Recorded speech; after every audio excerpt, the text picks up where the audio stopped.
పశ్చిమ బెంగాల్ రాజధాని కోల్కతాను ముంచెత్తిన భారీ వర్షాలు పట్టణాన్ని అతలాకుతలం చేశాయి.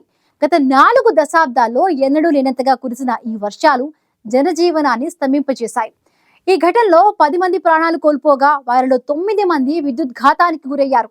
ఆనంద నగరం కోల్కతా ఇప్పుడు విషాద సంద్రం. మంగళవారం కురిసిన భారీ వర్షాలు నగరంలోని రోడ్లను నదులుగా మార్చేశాయి. నిన్నటి ఒక్క రోజులోనే 251.4 మిల్లీమీటర్ల వర్షపాతం నమోదైంది. గత 40 ఏళ్లలో ఇది అత్యధికం. ఆకస్మిక వరదల కారణంగా అనేక లోతట్టు ప్రాంతాలు నీట మునిగాయి. జనజీవనం పూర్తిగా స్తంభించింది. రైలు, రోడ్డు, విమాన రాకపోకలు నిలిచిపోయాయి. ఈ కుండపోత వర్షాల వల్ల 10 మంది ప్రాణాలు కోల్పోయారు. వీరిలో 9 మంది విద్యుద్ఘాతానికి గురయ్యారు. ఈ దుర్ఘటనపై ముఖ్యమంత్రి మమతా బెనర్జీ తీవ్ర విచారం వ్యక్తం చేశారు.